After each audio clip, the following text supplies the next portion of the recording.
Hey, this is Ken Casey from the Dropkick Murphys, and I love the Grandstanders!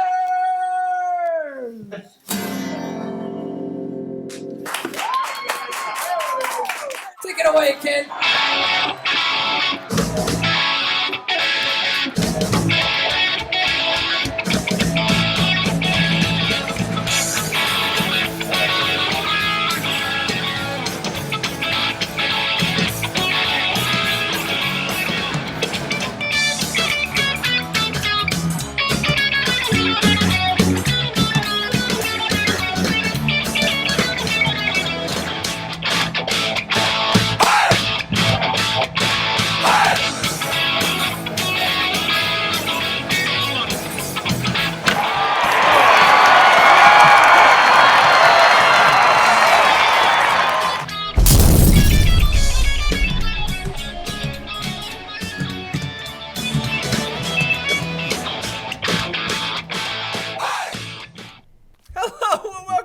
Edition of the Grandstanders Live here on Big. We're coming to you from Brookline Interactive Group. Yep. I have to remember that. We're not on Friend Street tonight. No, we're not on Friend Street. My name is Scott Kerman. I'm your host, and I'm joined by my usual cohort, Uncle Joe McLaughlin. Whoa, Joe, we have another great show for you today. So let's get it started.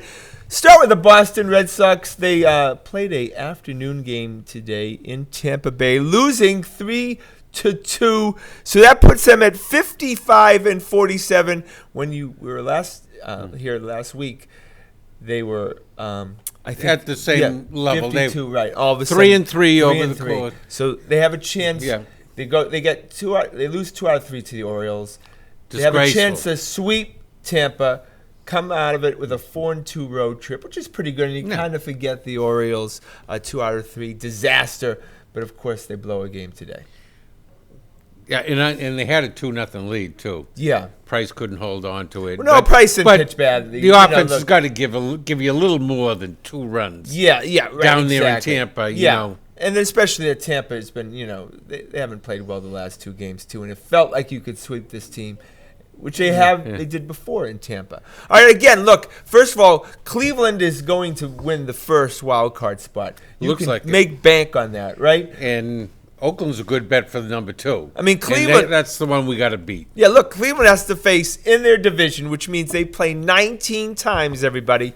Detroit, Kansas City, and Chicago, and 3 of the worst teams in Major League Baseball. Yeah. So they're not going to be in any extended losing streaks. Cleveland's in.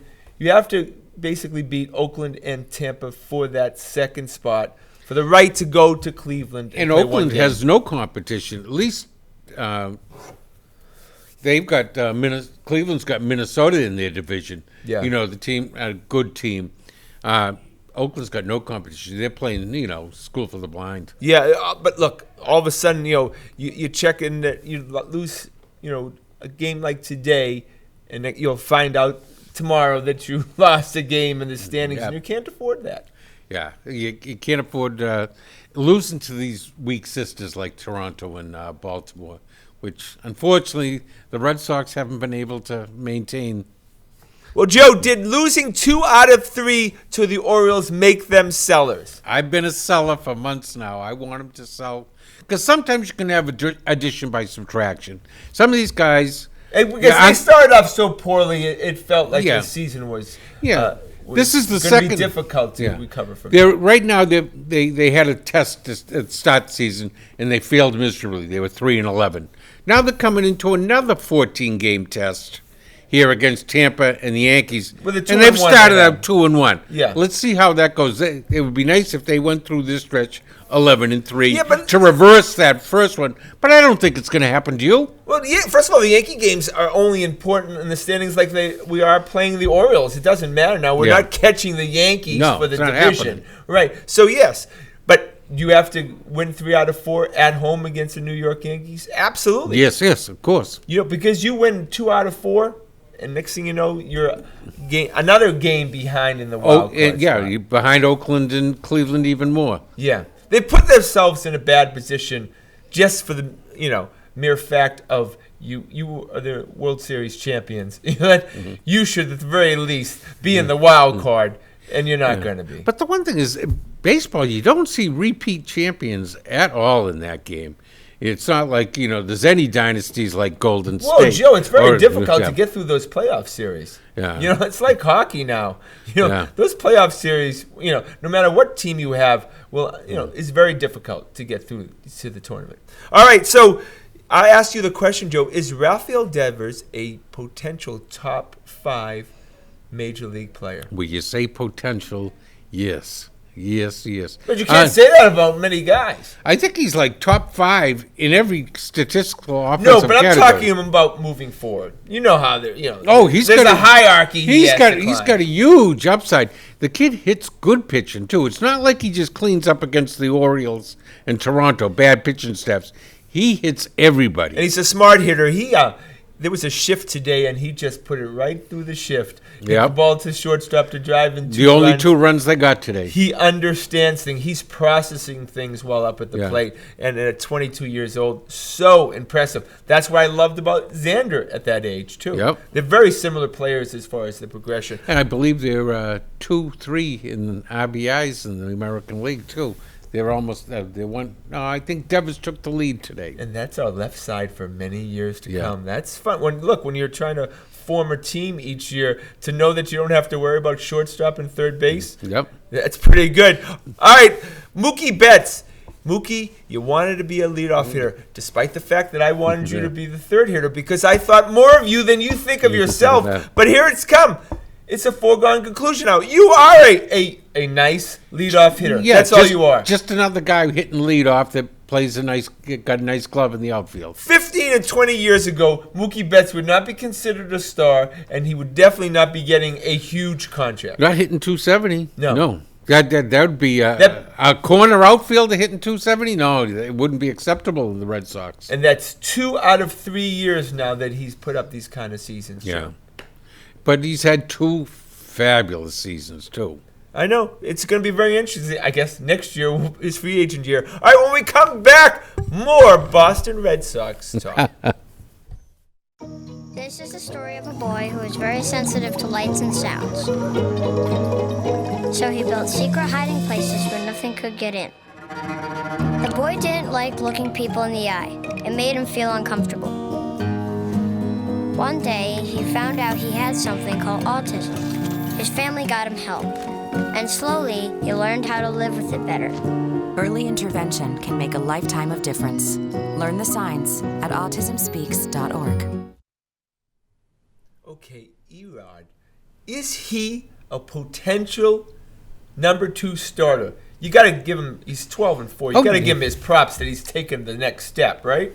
Oh, yeah, I think he is, but he'll never be a number 1. I don't think he's got the head for it, the concentration, the focus to the that's task right. at Yeah, hand. he's a knucklehead. Yeah, he's right. never going to have that, but Cora for a full season. Yeah, Cora does keep him as close to being on the straight and narrow as he probably will ever be. Yeah, that's a great point. I think Cora has not done a great job this year, but he's done a good job with Erod. He's brought him along as best he could. And Erod's developed during the course of the year, which we can't say about a lot of guys on this most guys on roster. Most guys on that team have, gone backwards from last year's. Of course, last year they all had pretty much career years, so you had to expect a little slippage, but not the whole team. Almost everybody on the team except for Devers, Xander, Erod, Xander. Xander's been Vasquez has been excellent too. Xander's been a model of consistency there at shortstop. For sure. Okay, Marco Hernandez, who kind of dropped from the sky, a few months ago. Every time he's been given the opportunity, he has done a good job. They actually sent him down because. So why did they reward him by they sent him down? Well, I think you're right. I think Sam Travis has limited options, and for some reason they want to keep him, but on the roster, and they didn't have to do anything with Marco Hernandez. But I ask you the question, is he potentially the second baseman for the Boston Red Sox in 2020? The starting second baseman. Well, that's a possibility because you'd like to see Chavis go over to first base. Yeah, well, I think that's natural, yeah. He's no wonder man with the glove at second. He's such a jacked up guy. He doesn't seem to be a second baseman naturally. And you'd like to see him work on his power more rather than have to concentrate on learning how to turn a double play. Yeah, that's great. Your point, because second base you wear down during the course of the season. First base you sure don't. No. All right, of course, Joey's been saying this for a couple of months, and I've come around. Andrew Benintendi, he is a fourth outfielder. That's what he is. A guy who plays 120 games a year. The rest of the time, he sits in the dugout, laughs and jokes, talks about his ailments. I think that's his personality. Yeah, he's happy. He doesn't want to be a frontline player. He's happy right where he is, playing a limited role. He's happy with that. And Cora tried to light a fire under him and it didn't really work. No, he's just not an ambitious go-getter type of guy. That's where he's reached where he wants to be, and he's very comfortable. Because he figures he'll be 10 years in the major leagues. Once he becomes a free agent, someone will give him $7 to $8 million a year, which is just fine. In Arkansas, that'll last him for 10 lifetimes. That's generational money down there. Yeah, right. For him, he clearly doesn't give a crap. Right? You agree? Oh, no. All right. Anyone who's not going to be on the team next year, Dave Dombrowski, should not be on the team after July 31st. Would you agree? Exactly. You got to know right now who you want on your team next year. Yeah, right. Exactly. You need to do a 2020 roster. And if there's if there's anyone on this roster that you know you're not going to have, why not get something for him? Don't be Danny Ainge and let Marcus. Yeah, well, no, let's don't skip on that. But yes, Rick Porcello. Obviously, I've been saying this every week. He's not going to be on the team next year. Get something for him. If you get a single A guy, right? All right, Mitch Moreland. Not going to be on the team next year. Get something for him. If it's, like a single A guy. And you don't really need Mitch Moreland anymore. Yeah. He doesn't even fit in the team anymore with Chavis there. So you bring Marco Hernandez back up. You may be able to, if he's healthy enough, may be able to get something for Steve Pierce too.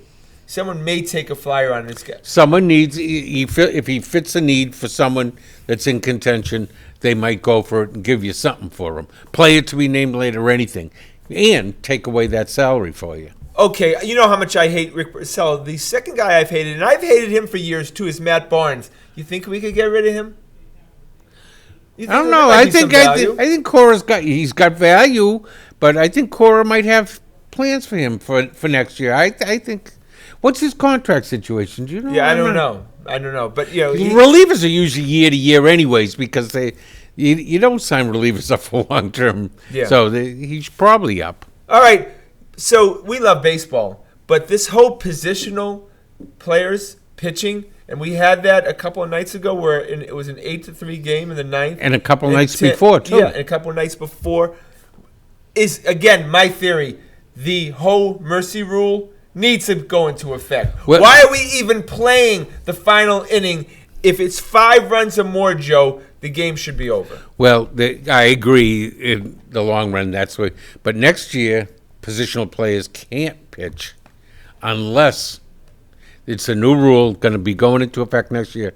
You have to either be out of pitches, you have to be in extra innings, or you have to be up by more than 6 or down by more than 6. And that's what it'll be next year because, like the Red Sox got screwed. No, but the game needs to be over. Yeah. If you're putting it in a position where a positional player needs to pitch, the game should be over. Then you're denigrating the sport, and that's not the level. That guy was throwing 55 miles an hour. But both those guys shouldn't have been in because there were bullpen guys to come in. They had pitches.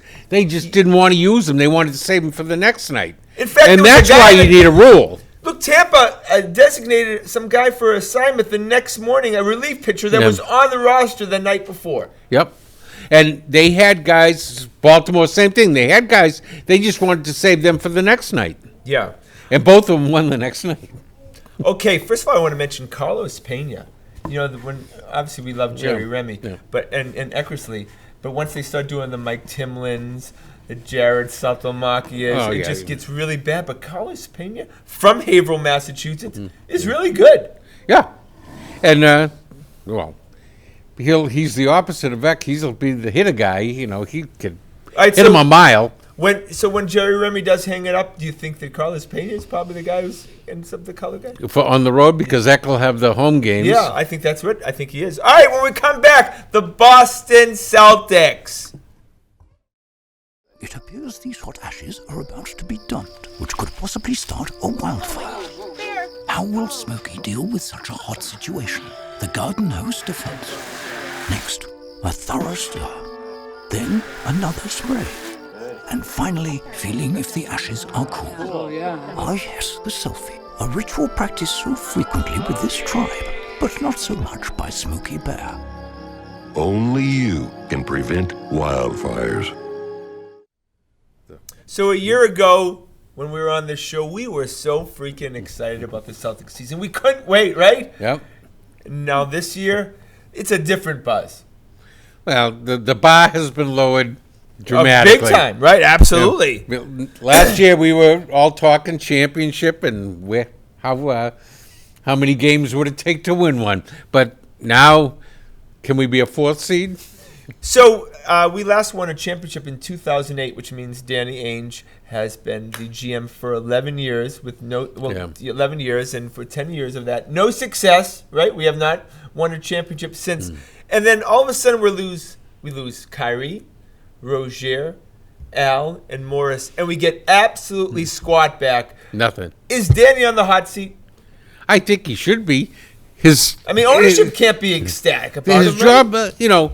He wouldn't pull the trigger and make the team better last year at the trade deadline. Nope. He just, I'm going to hold all my assets to get Anthony Davis. For a guy who said he didn't even want to come here. And then he didn't get him. Yeah, for a guy who said he didn't even want to come here in the first place and would not re-sign if we acquired him. All right, I have this. I woke up in a sweaty mess last night. Adrian asked me what was wrong, and I said, honey, I have this feeling that Marcus Smart's going to shoot more this season, right? Please, Joe, calm my fears that Marcus Smart is not going to think, okay, all this offense went out the door. It's my time to shine offensively. No, I think, if Kemba's not shooting, he's going to be passing to Tatum, hopefully. And Tatum and Walker will be the one and two options to be shooting the ball. Now, Marcus... Well, you're going to have a lot of young guys on the second unit if ultimately Marcus ends up coming off the bench. And he's going to be heating. I think it might work better with Marcus coming off the bench. Do you? To tell you the truth. Yeah. Leading a second unit. I mean, or if you need a defensive presence, have him come in and try to. Well, I always like Marcus better off the bench. Yeah. Give you that defensive energy and a change of pace. Yeah. All right, last year's team won 49 games. This just feels like a 500 team. And the fact is the Red Sox feel like a 500 team too. Does it feel like a team that, we're not as good as last year, would you agree?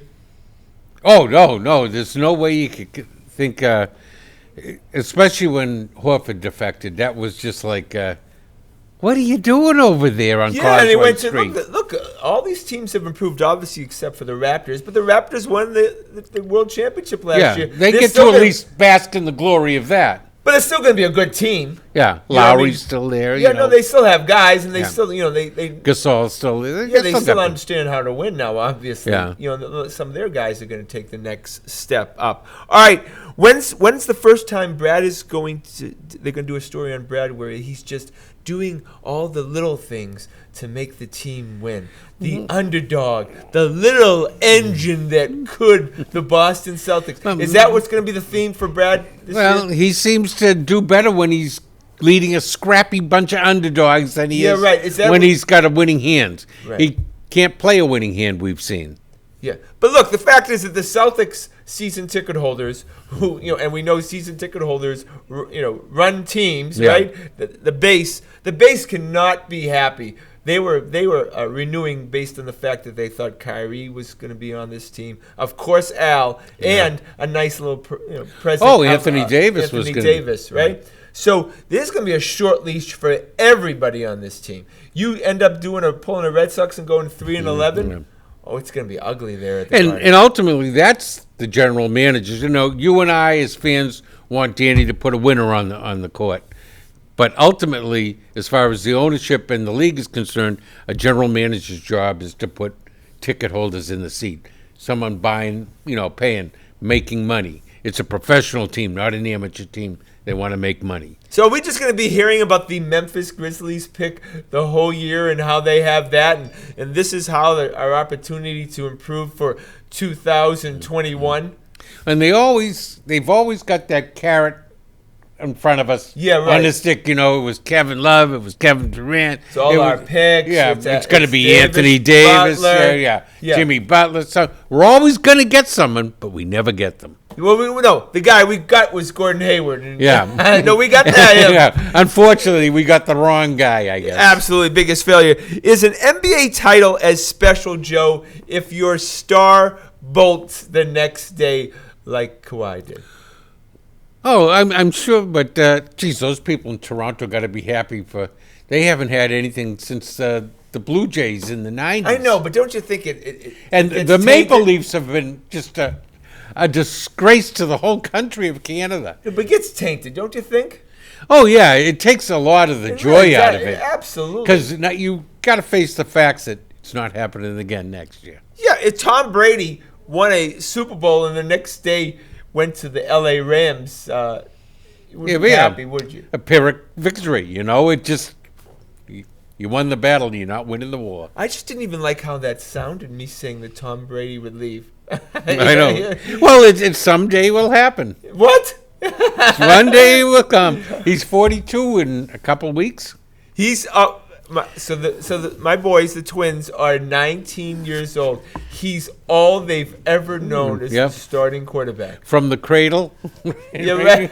But you think about it, a lot of the fans, the Williams and my boys of the world, could bolt. May not be big Patriots fans after Tom Brady leaves because of the success. No, well, they've never known anything else when they get a taste of defeat. And it will come. Things come around again. And maybe all these guys that now are in the teens, 20s, and 30s, it might be a little different. Yeah, so looking to adopt a new team? Yeah. Yeah, I like the Bears uniform. It's really nice. And I almost went to Chicago once. I know. Yeah. Look, we've seen it before. All right, coming back from the break, we of course going to go talk more about the Super Bowl champion New England Patriots who start training camp. Patriotism. It inspires passionate debate. It's worn like a badge of honor with good reason. Because it means love and devotion for one's country. But what really makes up this country of ours? It's the people. To love America is to love all Americans. This year, patriotism shouldn't just be about pride of country. It should be about love. Love beyond age, sexuality, disability, race, religion, and other labels. Because love has no labels. I can still name you the starting 22 guys. So William, the intern, just asked if he's that shallow to go. He doesn't. But well, you want William. William, you want him. You don't know what your world's going to look like until it looks like it. and it could be if let's say the Patriots do fall off a cliff 5 years from now. Maybe the Celtics or the Bruins will be the. Well, I went to school. I went to American University in Washington D.C. in 1983. The Patriots sucked. Okay, yeah. and the Redskins must have been awesome. A big deal. They were great. Are you kidding me? I love the Redskins. You had Redskins garb and stuff. I made the transition pretty quick. Yeah. Oh yeah, Patriots are my home team. Oh yeah, the AFC team. So William, all of you can make the transition. Happens. Yeah, I saw a lot of Chicago Bulls jerseys in this town when Michael Jordan was around. We all want the vicarious thrill of the winner. We all want to be on the winning side. That's for sure. All right, training camp starts tomorrow. You excited, Joe? Oh, well, hopefully I'm looking forward to the Patriots taking the bitter taste of the Celtics and the Red Sox out of my mouth. Yeah, because we did win the Super Bowl. Just so you know, there's no bitter taste. And the Red Sox just are defending world champions, but I just don't have a good season. Yeah, it just hasn't been a good one. And the Bruins it's obviously a difficult ending. All right, the thing that's unique about NFL training camps, it's not even as much about who looks good and who looks bad and blah, blah, blah. All it is one thing. Don't get injured. right? Oh, yeah. So that's the only training camp report I want after every session is everybody okay? If you get hurt, you get put on one of those lists, sometimes never to be seen again. Because NFL injuries are season ending. And then all of a sudden, a year later, he waived with an injury settlement, and that's the last time you hear of the guy. Yeah, right, exactly. They go off never to play again. Malcolm Mitchell. Yeah. Right? All of a sudden. Yep, never to play again. Yeah, they're done because you got another draft class coming. All right, so Jules Edelman takes his early season break. It worked last year. Yeah, look, they should be doing that with Tom Brady, too. First 4, 5, 6 games, do we really need Edelman when N'Keal Harry is hopefully going to develop? Yeah. Oh no! I want to see one of the other guys. And you get some other guys, some young guys that can play the slot the position. Barrios and stuff like that of the world. So Jules, take all your time, whatever, thumb, pinky, toe, whatever. Just ask Stephen Wright what injuries you can not play for. Right? All right, please, Bill Belichick, do me one favor. The guy I hate on the Patriots the most is a Landon Roberts, and I cannot have one more season. I just don't want to see him Roberts. in there on 3rd or 4th down. First or second down, running downs, he's fine in there. I like him in there. You like a Landon Roberts? On running downs, so 1st or 2nd down, he's fine. I just don't want him covering one-on-one with the tight end. That's all. Okay, so does a Landon Roberts get cut? No. Not You a think team. he makes Not the a team? He makes the team. You don't think that's a surprise cut? It would be a big surprise to me. I assume Pretty like much that. all the linebackers have come back. And then with they the added addition, Winovich Jawan and- Bentley from last year. Yeah, and Winovich. No, I mean, I think he's on the bubble, Joe. Could be, but he plays the middle, so those guys are playing on Bentley the edge. does too.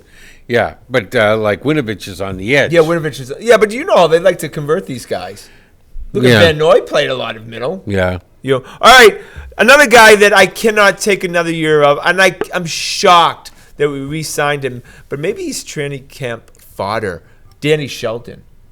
I like this. Oh my God! And You like Danny Shelton? great- That's words never said by anyone.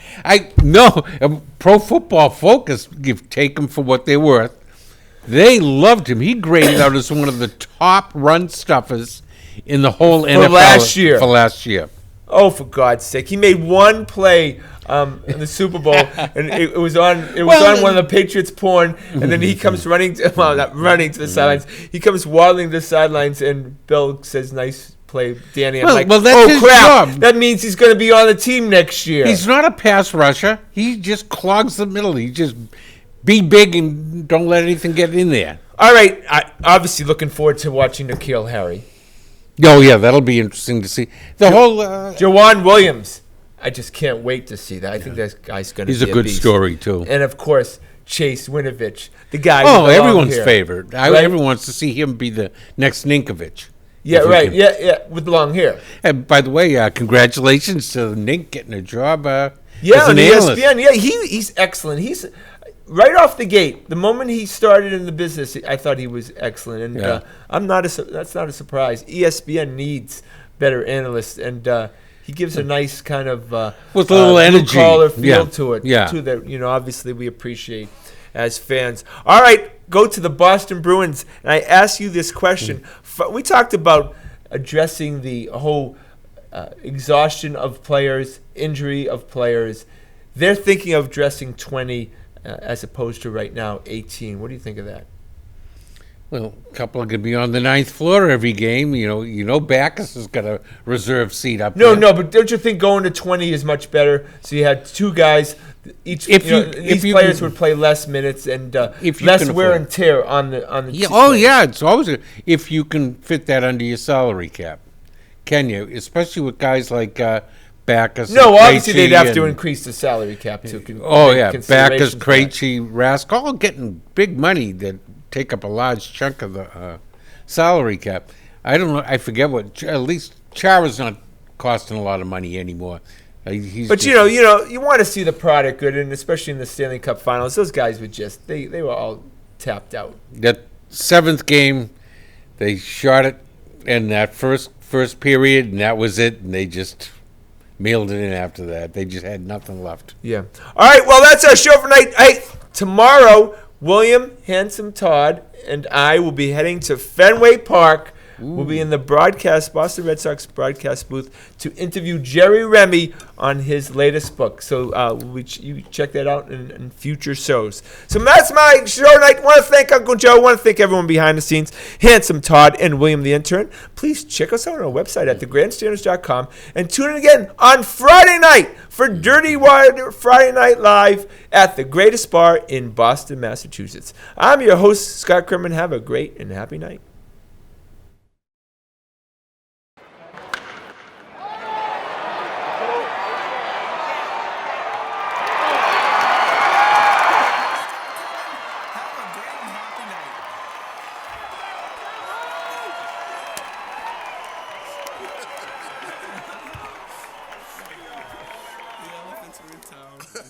Here comes the circus.